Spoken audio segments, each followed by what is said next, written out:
it is extremely hard for an anime, a new anime, to really get in there in my top 10, let alone my top 5. Is this my top 5? I'm not sure. But top 10, definitely yes. And if it's reached, because I rarely slip out anime to be in my top 10. Some is for nostalgia's sake, and some is because I believe they're very good and really hit me in a certain area where I'm like, yeah, I love this anime. I watch it over and over again, or I watch it every now and then for special occasions. Shows like Tiger and Bunny, Sea Control, Tokyo Magnitude 8.0, Katana Katari, Gotcha Man Crowds, you know, and these are just one of many of the top 10 that I enjoy. So for you to go up there and take the place of one of them, wow, you did a pretty damn good job.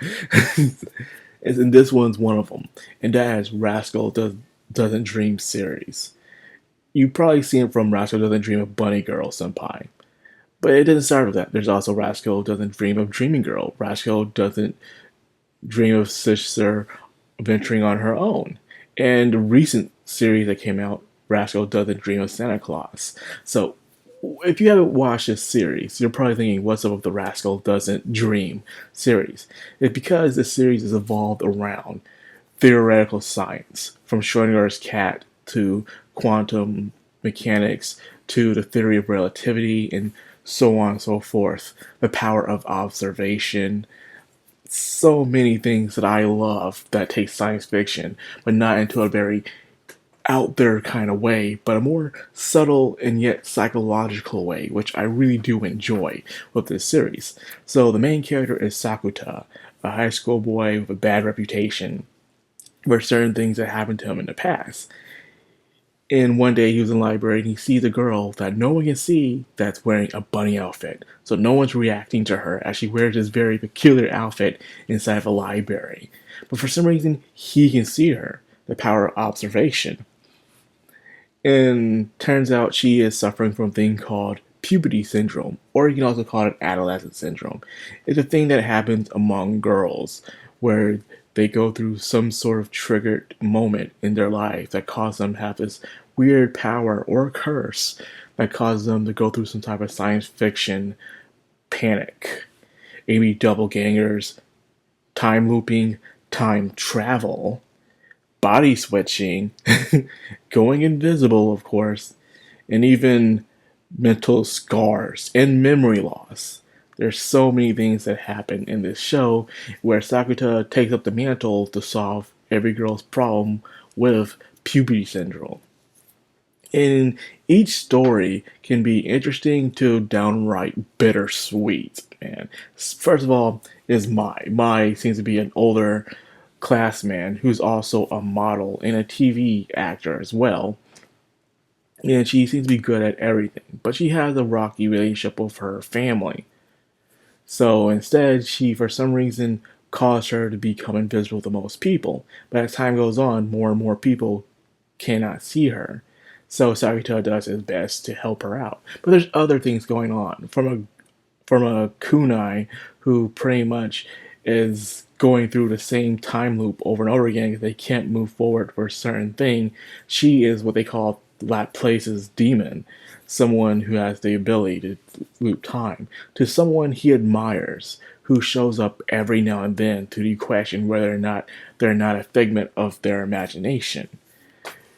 Sakuta goes through it, and also the girls go through it. And the entire time you see Sakuta as this Superman, as this my home hero who shows up and helps out these girls in their puberty syndrome. He even has a little sister that goes through it as well, as one day something happens on a text group that causes her to have serious scars to appear all over her body, and it traumatized her so badly to the point her memories are erased and she starts life over from zero as a different personality. This messes things so badly that the parents had to leave them to live on their own and stuff. So Sakuta is living with this Kaede, this little sister that no one else accepts except for the new people in his life. So slowly and surely, Sakuta himself is going through things. He even has a serious damage of scars on his chest for some reason that caused him to bleed every now and then.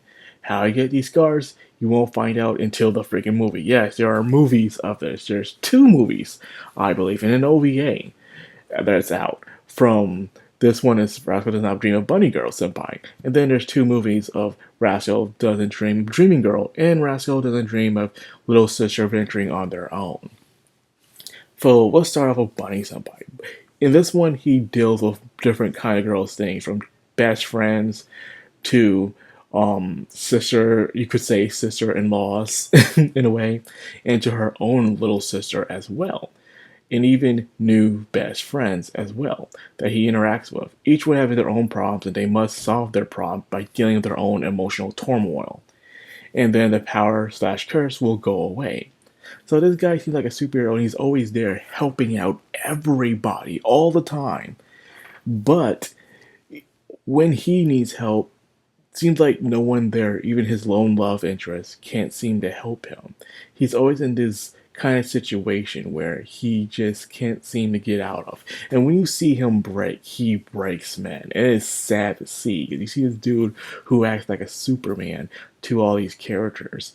But then when he needs help, it seems to be a very impossible but yet bittersweet situation, especially towards the end of the first season when it deals with the little sister.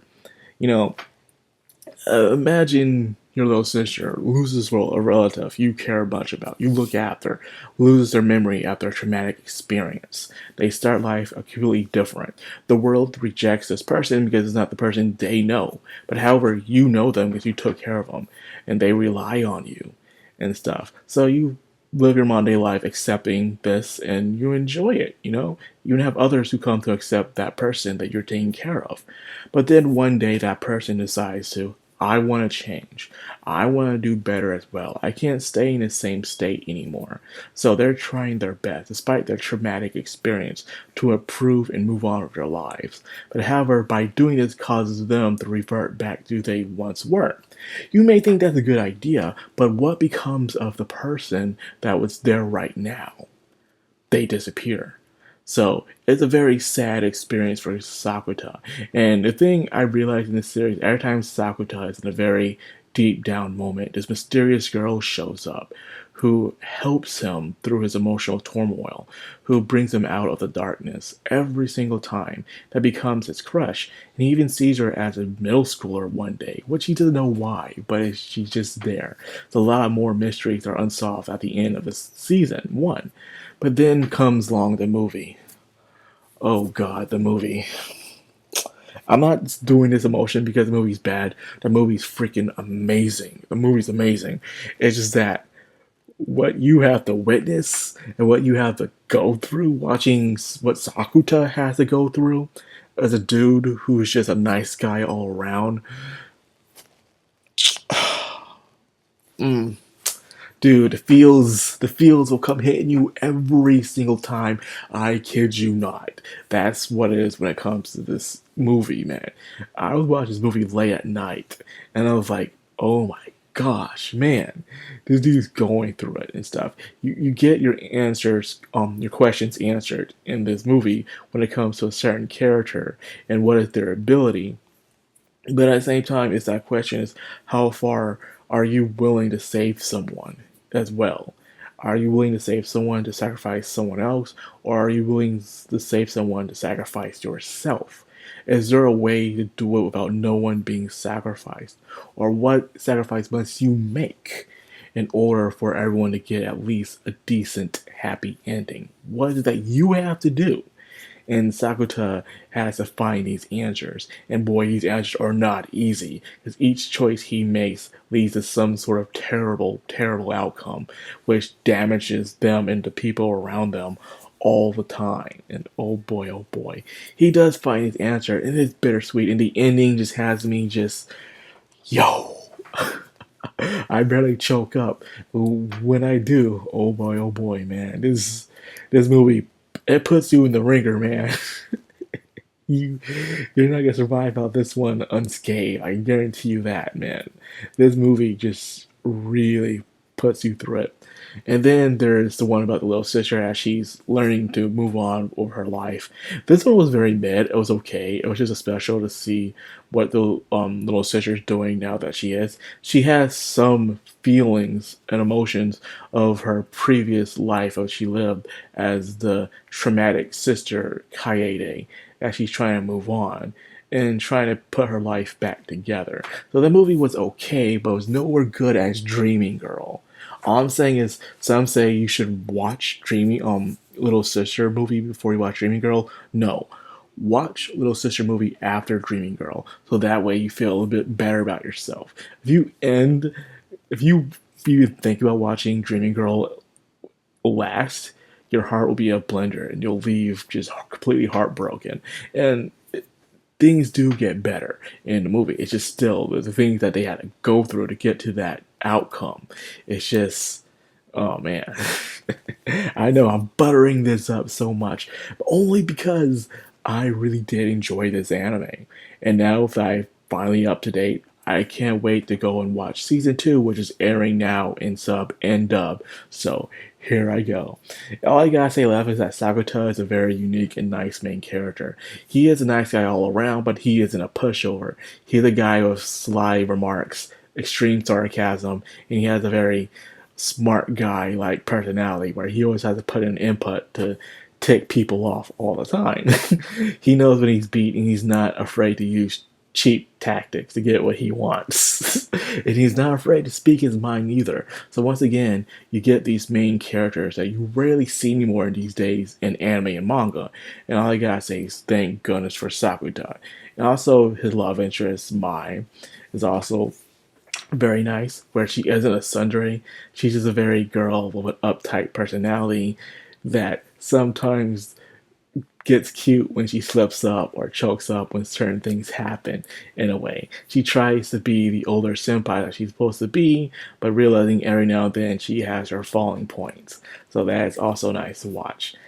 This is a must watch, people. I beg you to watch this anime. It is very good. If you like science fiction, but in a more tone aspect where things are getting out of control, but they're still reasonable, this is the anime for you. You must watch it. It is guaranteed satisfaction, enjoyment. And that's all I gotta say about that. So, I hope you guys enjoyed this video. If you did, like, comment, subscribe, and of course, hit that bell icon. This has been Madcrownxox on Anime, signing out.